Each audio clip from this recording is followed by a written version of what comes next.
बिस्मिल्लाहिर्रहमानिर्रहीम। अस्सलाम वालेकुम दोस्तों, आज हमारी इस वीडियो का टॉपिक है कि how we can find transformer SWG for winding. SWG means standard wire gauge, यानी कि किस नंबर का तार हमें अपने ट्रांसफार्मर की वाइंडिंग के लिए सिलेक्ट करना होगा। वायर गेज की सिलेक्शन डिपेंड करती है उस ट्रांसफार्मर के ऊपर चलने वाले एम्पेयर्स पर, चाहे वो स्टेप अप ट्रांसफार्मर हो या स्टेप डाउन ट्रांसफार्मर हो। इसके अलावा ट्रांसफार्मर की लोकेशन पर के वो खुली हवादार जगह पर वर्क करेगा या किसी बंद गर्म जगह पर वर्क करेगा। इसके अलावा उस ट्रांसफार्मर का वर्किंग टाइम के वो 6 घंटे काम करेगा, 12 घंटे काम करेगा या 24 घंटे उसको काम में लिया जाएगा। स्टेप अप ट्रांसफार्मर की वायर गेज सिलेक्शन बहुत आसान है क्योंकि वो सारा एक ही वायर से बनाया जाता है, इसलिए आपको उसके सिर्फ ट्रांसफार्मर के ऊपर चलने वाले एम्पेयर्स के बारे में मालूम होना चाहिए, फिर आप वायर गेज सिलेक्ट कर सकते हैं। लेकिन स्टेप डाउन ट्रांसफार्मर है क्योंकि प्राइमरी और सेकेंडरी होती है, इसीलिए हमें प्राइमरी और सेकेंडरी के लिए अलग अलग वायर गेज सिलेक्ट करना पड़ती है। हम सबसे पहले स्टेप डाउन ट्रांसफार्मर के लिए वायर गेज सिलेक्ट करते हैं। उसके लिए हमें सबसे पहले अपनी रिक्वायरमेंट्स को देखना होगा कि हमें किस तरह का ट्रांसफार्मर चाहिए। फर्ज करें हमें एक ऐसा ट्रांसफार्मर चाहिए जो कि हमें आउटपुट पे 6 एम्पेयर करंट देता हो और वोल्ट हमें 13/13 देता हो, यानी कि 13 वोल्ट भी दे और 26 वोल्ट भी दे। आपको इस चीज़ का मालूम होगा कि हम प्राइमरी वाइंडिंग के ऊपर हमेशा इनपुट देते हैं और आउटपुट हम सेकेंडरी से लेते हैं, इसीलिए हमें सेकेंडरी के एम्पेयर्स तो मालूम हो गए हैं कि हमें इसके ऊपर कितने एम्पेयर चाहिए, तो इसीलिए हम पहले सेकेंडरी के लिए वायर गेज सेलेक्ट कर लेते हैं।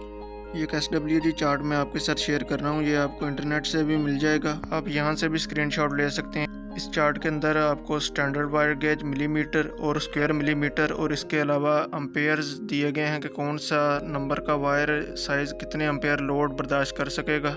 अब हम यही से अपनी सेकेंडरी वाइंडिंग के लिए वायर गेज सेलेक्ट करेंगे। हमारी रिक्वायरमेंट 6 एम्पेयर की है, तो हम ऐसी वायर को सिलेक्ट करेंगे जो कि हमारा इतना लोड बर्दाश्त कर सके। अगर हम यहाँ पर 15 और 16 SWG को देखें, अगर 15 SWG को देखें तो 6.6 और 16 SWG को देखें तो 5.2 एम्पेयर लोड बर्दाश्त कर सकती है, जो कि कम है, इसीलिए हम 15 SWG को लेंगे जो कि 6.6 एम्पेयर हमारा लोड बर्दाश्त कर सकेगी। अब हमें सेकेंडरी के लिए तो वायर गेज का मालूम हो गया कि हमें किस नंबर का वायर गेज सेकेंडरी वाइंडिंग के लिए इस्तेमाल करना होगा। अब हम प्राइमरी के लिए मालूम करते हैं। प्राइमरी वाइंडिंग के लिए वायर गेज को सिलेक्ट करने से पहले हमें सेकेंडरी वाइंडिंग के लिए वायर को सिलेक्ट कर लेना है, क्योंकि सेकेंडरी वाइंडिंग की वायर गेज को मद्देनजर रखते ही प्राइमरी के लिए वायर को सिलेक्ट किया जाता है। क्योंकि हमने 15 SWG को सिलेक्ट किया है जो कि 6.6 एम्पेयर लोड बर्दाश्त कर सकती है, इसलिए हमारा नया लोड 6.6 है। 6 को हम 6.6 से अब रिप्लेस कर देंगे। अब हम प्राइमरी वाइंडिंग के लिए वायर गेज को सिलेक्ट करेंगे। अब इसके लिए मैं आपके साथ एक फार्मूला शेयर कर रहा हूँ। इसके मुताबिक हमें सेकेंडरी के आउटपुट वोल्टेज को सेकेंडरी के आउटपुट एम्पेयर के साथ मल्टीप्लाई करना होगा। क्योंकि वोल्टेज हमारे कुल 26 हैं जो कि 13/13 हैं, ये एक्चुअली 13/13 बाद में आपको 12/12 का ही बनेगा, क्योंकि डायोड वगैरह लगने की वजह से हमारा 1 वोल्ट ज़ाया होगा। फार्मूला के मुताबिक आउटपुट वोल्टेज को हम एम्पेयर के साथ मल्टीप्लाई करेंगे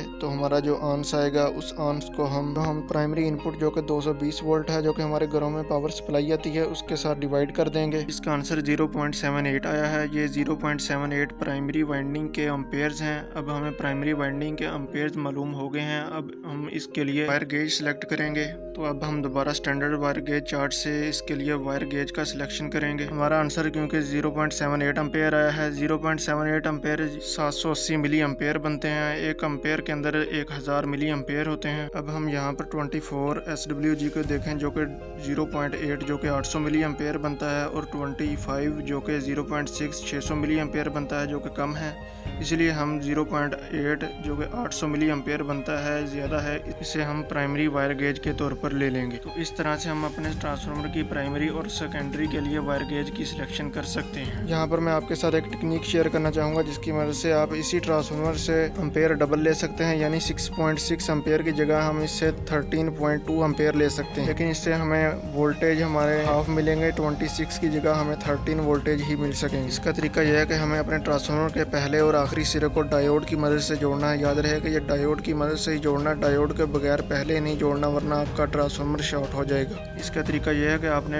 दोनों डायोड की पॉजिटिव लाइन वाले सिरों को आगे की तरफ रखकर आपस में जोड़ देना है और पीछे ट्रांसफार्मर की दोनों वायर्स को अलग अलग डायोड के साथ जोड़ देना है। इसके ऊपर हमें पॉजिटिव करंट आउटपुट मिल जाएगा, ट्रांसफार्मर की दरमियान वाली वायर से हमें नेगेटिव करंट आउटपुट मिल जाएगा। वैसे इसके आगे आप ब्रिज बनाकर भी लगा सकते हैं। इसके मतलब मैं एक अलग से वीडियो बनाकर इसका लिंक डिस्क्रिप्शन में दे दूंगा। अब अब आते हैं हम अपने स्टेप अप ट्रांसफार्मर के लिए। स्टेप अप ट्रांसफार्मर के लिए क्योंकि एक ही वायर से सारा ट्रांसफार्मर बनाया जाता है, इसलिए हमें सिर्फ उसके ऊपर चलने वाले एम्पेयर के बारे में मालूम होना चाहिए। फर्ज करें कि हम अपने घर के रेफ्रिजरेटर के लिए ट्रांसफार्मर को वाइंड करना चाहते हैं, जो कि जिसका लोड तकरीबन 2 एम्पेयर होता है। उसके लिए हम वायर को सिलेक्ट करेंगे। तो यहाँ पर अगर हम अपने स्टैंडर्ड वायर गेज चार्ट में देखें तो अगर हम यहाँ पर 20 SWG को देखें जो कि 2 एम्पेयर और 19 SWG को देखें जो कि 2.6 एम्पेयर लोड बर्दाश्त कर सकती है, हम थोड़े से बड़े वायर गेज को चूज़ करेंगे।